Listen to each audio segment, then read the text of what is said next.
And did you pay your respects at Tamburello? Yeah, I mean, we didn't actually have much time that day because it was the rally. The way that it works is you're only in a certain place for a very short amount of time. So, we were on track. We had the race. You get there, you have to set the car up, change the gearing and everything, and then you're out on track, and then you're back, and then by the end of the day, then you've got to get to your next destination. So it's point to point. So it's not like we had a huge amount of time to hang around. It's very, rallies. I don't know how much you know on the rally side of things. I'm not that clued up, but I've done a couple of rallies now. I'm kind of getting into it, and it's very intense. Yeah, true, true. No, we followed the Asia Pacific Rally Championship a lot Oh on yeah, Pit yeah, Talk Asia. yeah, They do a fantastic job, but I haven't been to a live rally race yet. yeah. It was a whole new world for me because I came from the world of single seaters, young drivers, and GT. All the kind of circuit based activities, Yeah. and then one of my friends, he's really into everything really, but like he loves his rally, he loves his classic cars, historics, all of this sort of thing, plus the modern cars. So he asked me one day, he's just like, Dan, would you mind? Do you want to come co-drive with me in a Lancia Stratos Oh, in Lancia. Italy? Nice. Yeah, and I was like, well, you know, my entire career, you never say no to anything. You always just, you figure it out. And I was like, absolutely, why not? So I did as much research as I could on being a co-driver, what it entails, and there's a lot to it, like a lot. I remember having, I immediately called Colin McRae's co-driver, Nicky Grist, and because Nicky used to supply me with my helmets in the UK, Right. Stilo helmets, and had a conversation with him. What do I need to know? What do I need to learn? How can I prepare best for a first event? And yeah, it was. You only get like 4 or 5 hours sleep a night, and it's just flat out. But it's so much fun. And of course, when you're in Italy and you're in a Lancia Stratos, you're treated like a god over there. Like it was just such a special week. I will never forget that. That's for sure. That a lot of motorsport fans. I mean, the whole co-driving thing. You've got to speak in code, right? There's a special, like a Yes. shorthand version for telling the driver what to do. Yeah, so I mean, I've only done two rallies, and both of them were the Modena Centore, which is there's over 100 entries into the rally, and you have two different classes, one which is competition, and then I think the other one regularity. And regularity is basically if you want to take your nice car, but you don't want to push it too much. And then so when you do the on track activities, you have to kind of try and do the same lap time each lap. So it doesn't matter how fast you are; it's just about how consistent. And then the competition side, where it's just about speed. Right. And we had this amazing race that year, and we were against I think it was a Porsche. I think he was in a Porsche. A really really cool guy. I forget his name now. It's been so long. It's a couple of years now. But we had this intense battle, and you go from doing your point to point, where you have to be able to. You get given a book, the road book. Mm. And so as co-driver, you have to mark off everything. So you'll have a tripometer on your dash. And so you've got to do each intermediate. So, let's say it says point 0.3 of a mile, second exit on the roundabout. So you tick that off and then click the button. And then you've got your overall, and you need to make sure that you reset your trips at the same time, at the correct time. And then obviously you don't use Google Maps or anything, only if it goes very wrong, and then you try, But like we generally were very good like that, so we're fully on the trips, marking that down, and then once you get to the stage, you're out, you put your hands device on, you put your helmet on, and then you're basically a couple of minutes, and then you're on the stage, and then from that, you've got the book, and you go through, and you might have three left over crest into one right into chicane, and the timing, the communication with your co-driver. And I'm very fortunate; I have a great relationship with my driver, and I trust him implicitly with my life. We have so much fun on it. But when you're on the stage and you're just communicating and everything's kind of flowing, and we went from the first stage, we finished like eighth, and then the second was like sixth, and it was fifth. And then we managed to win. I think it was the final three stages that year, Mm. and we were just having such a ball with it. And you'd have sometimes you go through like a really fast sort of little chicane over a bump, through a bridge, like sketchy, really sketchy stuff. And but the thrill is like nothing else. It just touches you like no other experience ever has, to be honest. So are you saying the trip is like a warning? It notifies you of what's coming up next? No, it doesn't notify. So it's just literally a way to measure the kilometers that you're doing. So you'll have two. One of them is your intermediate. So let's say you go, you're straight out of the rally, and then you have to go left at the first junction, for example. It will be a picture. It's all drawn in picture form, Right. for this particular rally. And then, so, you have to then, once you get to point three, you have to hit the trip, because if you forget to hit the first trip, your next instruction will say point two right. But then if you're reading point six instead of point, yeah, you get, so, and then you'll have the overall. And so you have to kind of follow through the road, but cross off each thing. Right. And it's normally an issue if you get onto like something, if you've got, it's not often, but if you get a little bit like 10 minutes of road where you don't really have to do anything, and you start having a bit of conversation with your 10 driver. minutes? 10 minutes of road in the rally? Yeah, because like if you're getting from like one Italian city to another, so you will be on a stretch of road for a bit, on the highway perhaps. Right. And then, but it goes by pretty quickly. And so you'll be having a conversation, then you're like, oh no, I've missed the exit. I've missed the exit. So it can be a little bit of a challenge, but no, it was so much fun. Yeah, hoping to do it again this year if the opportunity comes up. So are there, I suppose, well, how do you deal with the different angles of corners? Because there's going to be some right-handed 90 degrees and 100 Yeah, degrees. So yeah. there's different names for the different corners. Yeah, so I mean, the way that this rally actually works is you don't get to do a recce or anything. So you get given notes which have been done by a professional rally driver, but they're not like 100% bang on. So some corners you think, that wasn't a two, that was actually a three, and but by the time it's happened, it's gone, and you're not going to do the stage again. So you have to be quite reactive. And so, yeah, you can either do five fastest or one fastest. So I remember the first year, Philip wanted to use one fastest. So that would basically, the way he would think of it is like, let's say 1 o'clock on the wheel, that's how much turn that you need so it's a fast corner. And then five would be a tight corner, really tight. And then a hairpin would be obviously a hairpin. Then you've got like, if you say five, traditionally you would use five fastest. So it will correspond a little bit to the gears that you're using and give you a good idea as to, that sort of thing. But, there were some sections you go through, and the timing and the delivery of the co-driver is so important. And this was something I never, you think of it, it's like, oh, it's just reading. It's like, it really isn't, because, you're in the car. So one, you've got to be a good passenger. Okay. The second point is, you need to be a quick thinker, but then also very calm, because you'll be going through a corner. I mean, we went through some ridiculous like corners, like fast and getting oversteer, and then it's uneven surface, and you have to pace your timing while keeping where you are, because if you're going to call a five right, which is fast corner, and actually it's a two right, you're going to end up in the hedge, which did happen once. My fault.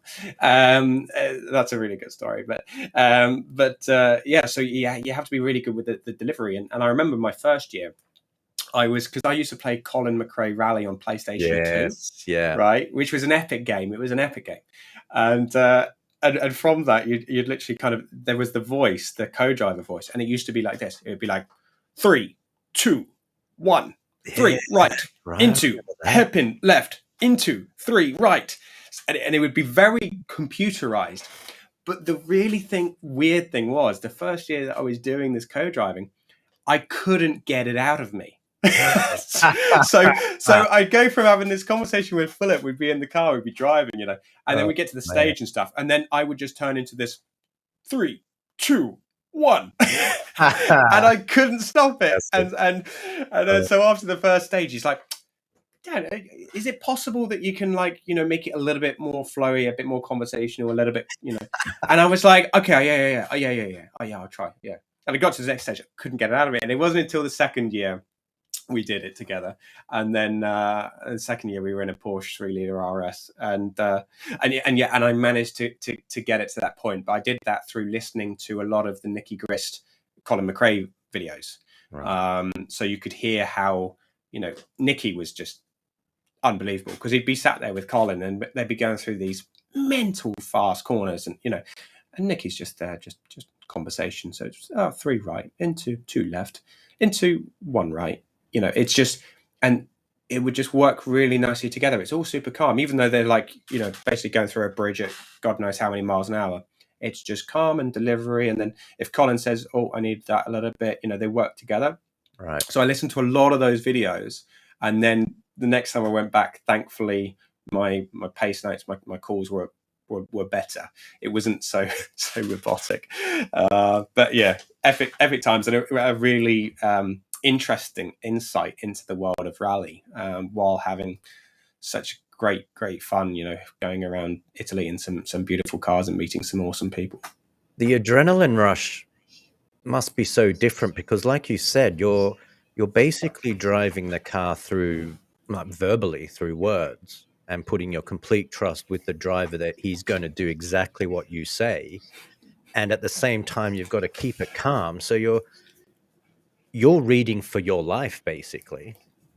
Yeah, what you said is exactly it, and that is, you're effectively, I'd say, you're the composer. Okay, Mhm. so, and if you have that good trust with your driver and the driver trusts you, um, it's a very big compliment in that, Yeah. because you're in. I mean, the first year we did it, we were in an original Lancia Stratos, which didn't have a proper roll cage and was all original. Okay, it was pretty insane. So much fun.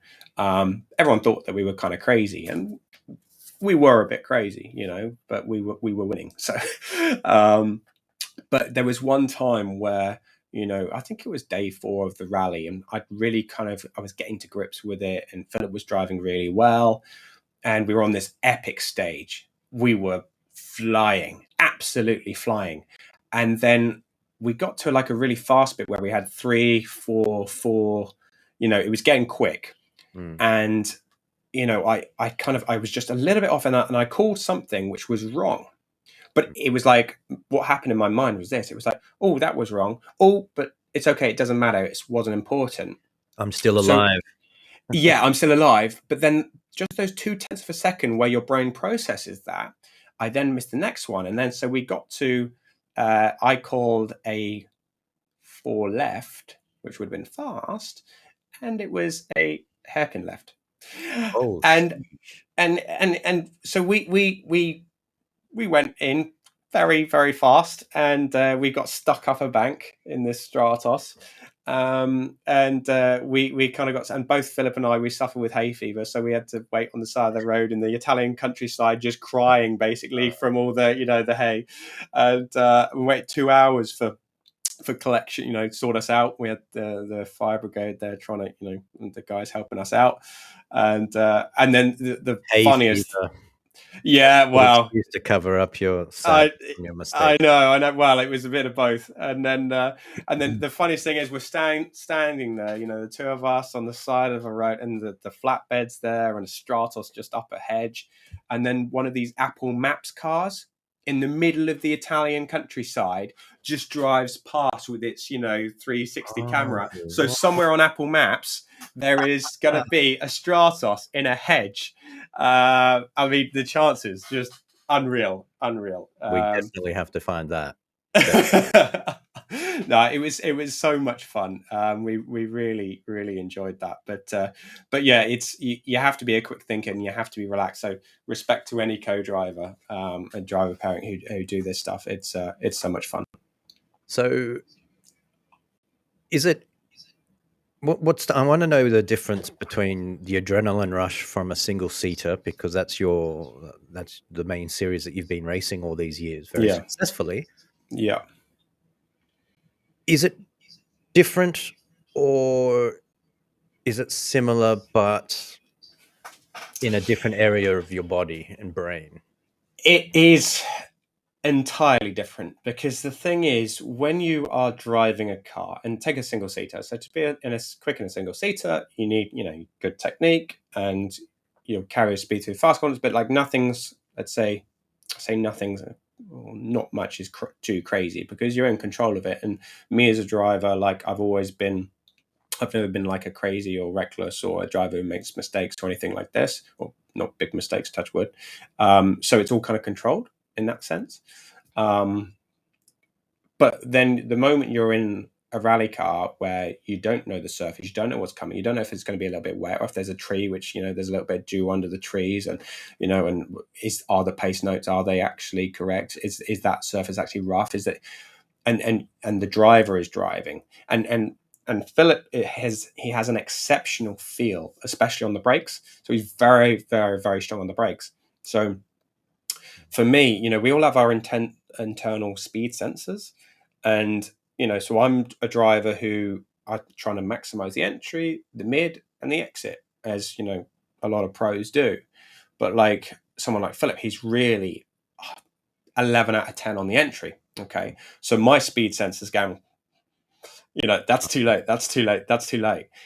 But so you have to train yourself to trust your driver, because and I trust Philip implicitly with that sort of thing, so that he can brake the car efficiently, and that we might have some oversteering moments, we'll have a lot of fun, but we're not going to have an off or anything like this. So you have to train yourself to that. But from a thrill point of view, the only way I can think of it is like it's a roller coaster ride which you are directing. So the thrill is much greater because sure, it's of course it's fun racing on track. It's fun driving Lamborghinis. It's fun driving Formula 2 cars. It's fun, but this is like it's also very I say it's emotional as well, because you come through. You build this relationship with your driver, and you'll come through it. You'll be tired. It's busy. Rallies are intense. And the rally which I did at Modena Gentore, it's not even one of the intense ones. It's not. You look at like Millimiglia, things like this. They're much more intense. But yeah, for someone new to it, it was really quite an eye opener. I mean, that's great how you describe it, because it's always been that bone of contention, hasn't it, between motorsport fans, is F1 or rally. And it's like, people think rally, you just put your foot down and glide through the course. That's it. Yeah, F1, there's yeah, a lot more strategy. You've got to use your brakes. You've got to balance it out. yeah. But you've just given an absolutely fantastic inside description of the intricacies of rally racing. Yeah, Amazing. yeah. I mean, it's. I'm just so thankful that Philip got me into this stuff, because before I was so focused on F1 and GT racing, and it was all circuit, and then all of a sudden he's getting me into Cobras and Lancias and Mm. all these historic cars, the rally stuff, and there's just.